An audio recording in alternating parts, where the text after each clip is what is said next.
Баршаңызға сәлем. Бүгін әлемдегі ең танымал, өте жұмсақ, қош иісті болып шығатын синнабон бөлкелерін жасауды үйренеміз.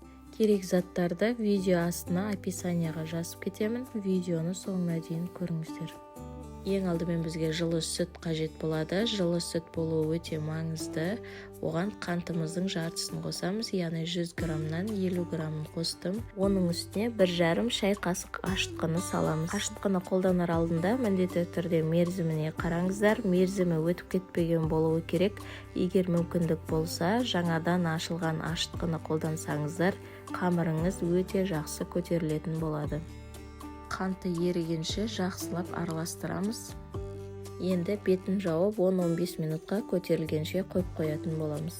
Енді бөлек ыдысқа қантымыздың қалған бөлігін қосамыз, яғни 100 грамм 50 граммы қалған. Сол 50 граммды қосып жақсылап біркелкі болғанша араластырып аламыз.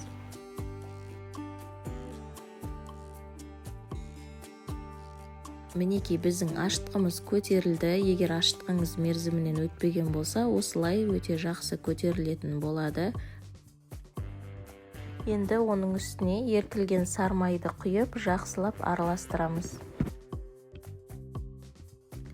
Және де қантпен араластырылған жұмыртқалы массамызды қосып, тағы да жақсылап араластырамыз.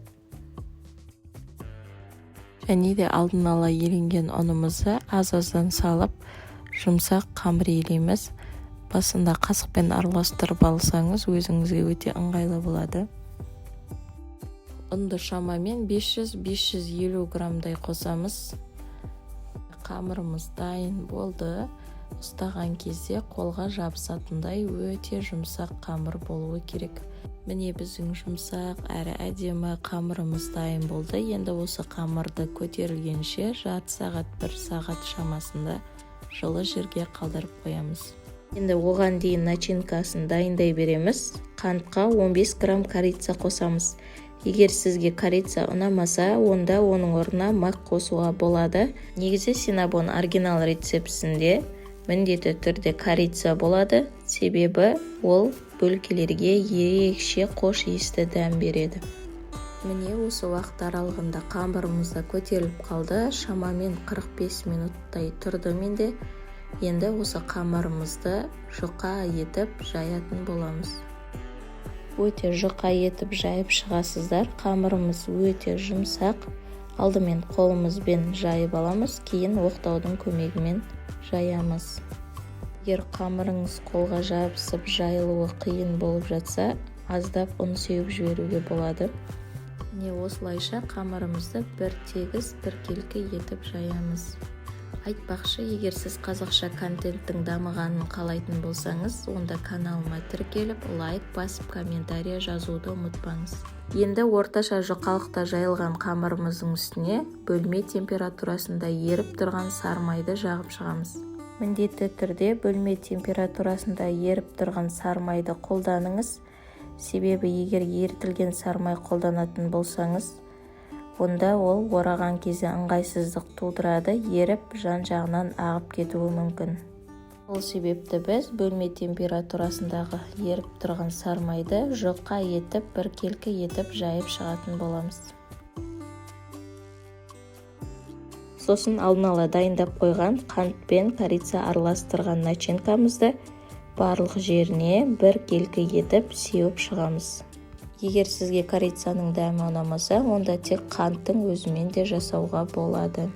Міне толықтай сеуіп алдық. Енді рулет тәріздес етіп, кішкене қысыңқырап орап шығамыз. Яғни нығыздап, осылай барлығын толығымен орап шығамыз. Ең соңында ашылып кетпеу үшін осылай бас жағын қысып жауып қойсаңыздар болады. Енді қаласаңыздар үлкен пышақпен кессеңіздер болады, немесе мен сияқты қарапайым жіппен кессеңіздер де болады. Жіпті 2 қабат етіп алдым. Міне өте оңай кесіледі, бәрі біркелкі болып оңай кесілді. Пышақпен кесу кішкене қиындау болады, сондықтан жіппен кесуге кеңес беремін. Оңай әрі біркелкі болып кесіледі. Барлығын осылай етіп кесіп шығамыз. оны жіңішке де жуан да қылып кесіп жібермеңіздер. Барлығын біркелкі етіп кесіп шығыңыздар. Сол кезде әдемі болып көрінеді. Менде дәл осы рецепт бойынша 17 дана бөлкелер шықты. Міне барлығын противеньге орналастырамыз. Орналастырған кезде араларын алшақтау қойыңыздар, себебі қазір ол көтерілген кезде бір-біріне жақындай түседі. Енді тағы да көтерілу үшін жарты сағатқа үстін жауып қалдырып қойдым. Міне одан сайын көтеріле түсті. Енді қызып тұрған пеште 180 градуста 15-20 минутта пісіріп аламыз. Өте тез пісетін болады. Енді оған дейін біз бетіне жағатын кремін, яғни помадкасын дайындайтын боламыз. Ол үшін бізге бөлме температурасындағы сары май қажет болады. Және үстіне творожный сыр мен қант ұнтағын қосып, жақсылап миксердің көмегімен араластырамыз. Егер сізде қант ұнтағы болмаса, оның орнына қант қосуға да болады. Егер сізде творожный сыр болмаса, оның орнына қаймақ пен қантты араластырып қолдануға болады. Міне біздің помадкамыздың консистенциясы осылай болып шықты. Барлығы біркелкі.